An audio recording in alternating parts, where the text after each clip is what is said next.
Have you ever accomplished something you weren't quite sure you could do? It's energizing. It's exciting. It's amazing. Success. It feels kind of wonderful, right? The work you did opened more doors than you ever thought possible. And yet, that work also teased the opportunity of even more doors that you never thought possible. And maybe, just maybe, as you peeked through the doors at what could be, you thought to yourself, I think I want more. Instead of success handing you happiness, it gave you a faster pace, an increased hunger, bigger goals. And in that faster pace, increased hunger and bigger goals, you also found uncertainty, self-doubt, anxiety, stress. Success is wonderful, but it's also kind of hell. It just might be that success is kind of wonder hell. Over the course of a 20-year career in executive search, I was hired by my clients to go out and find for them and recruit away on their behalf some of the most successful people in the world. Now that sounds like kind of a hard job, except I was helped by the fact that despite all this success, which is why I was calling them, they weren't all that happy, which is why they were calling me back. Now, we think once we've achieved success, everything gets easier. So why doesn't it ever get easier? Why doesn't it feel better? Why doesn't success equal happiness? And why does it all too often feel like wonder hell? Now, I had my own wonder hell moment shortly after my last book came out. I'd spent the previous few weeks existing on airplanes. I had gone to sleep in 20 different hotel beds. I had woken up in 10 different time zones. At the moment of this realization, I was 35,000 feet in the air. I had 1,200 miles behind me and 1,200 more to go. The only thing I knew for certain was that somewhere between the blur that would be the past and the blur that would be the future was the space I was in at present. And the space I was in at present was upright and locked in a center seat on a red eye. And I was completely and utterly fried. Now, launching my book well meant I had to be bold. I had no idea what I was doing, but I set these crazy goals for myself anyway. I let my mouth write a whole lot of checks that my hustle had to cash. I'd spent those weeks existing on nothing but coffee and protein bars and the rush of adrenaline that bowel-shaking terror offers by the fistful. But it worked. This thing that I created, I grew, I birthed, I pursued so very hard for those weeks and months and years leading up to it. It worked. I was pushing towards success, and my mental GPS announced, "You've arrived." And I was like, I know, right? But I was also pushing towards burnout. I was tired, so very tired, and somewhere in the alchemy of achievement and exhaustion, the part of my brain that normally governs my humility disappeared, and all I was left with was a tiny little voice whispering, "This thing has legs. This thing has legs."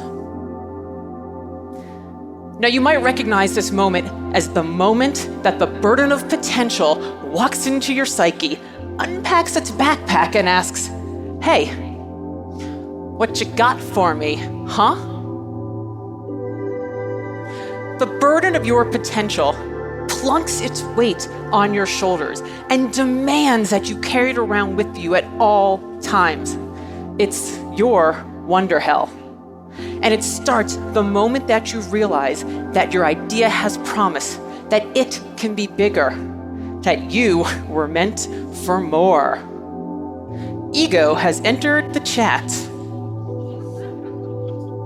Now, what comes next is a sea of turbulent emotions, these necessary evils that we've been told are just part of going after everything we've ever wanted.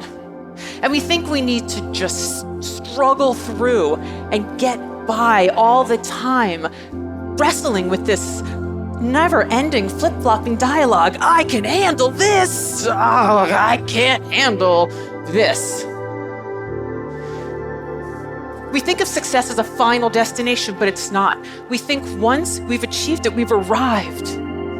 We haven't. We think once there, easy money, smooth sailing, but it's not, because Wonder Hell teaches us that success is not a final destination at all, but merely an inflection point along the way. So once I realized I wasn't at the end of my journey, but merely in the middle, I set about to do some homework. I read all the books. I read the books telling me to crush it and to lean in and to 10x. And I read their polar opposites, the ones telling me to stop apologizing and wash my face. And what was on offer on social media was not much better. There were the slick back bros, the hustle-born dudes jetting off to ink their next deal, yeah. And then there were the boho chic Insta-fluencers telling me to follow my passion, telling me I could find happiness if only I just breathed into the right energy crystals. What even is an energy crystal anyway?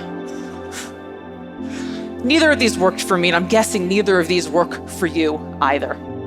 They didn't work for the thousands of leaders who I stewarded through massive moments of career and life shift during those 20 years in executive search. And they certainly didn't work for the nearly 100 glass ceiling shatterers, Olympic medalists, startup unicorns, and everyday people like me and like you, who I sought out to interview to find a way out of Wonder Hell.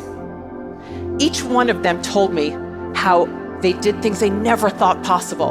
And each one of them also told me that at every phase and at every stage, they experienced crushing imposter syndrome, doubt, vulnerability, uncertainty, envy, exhaustion, and burnout.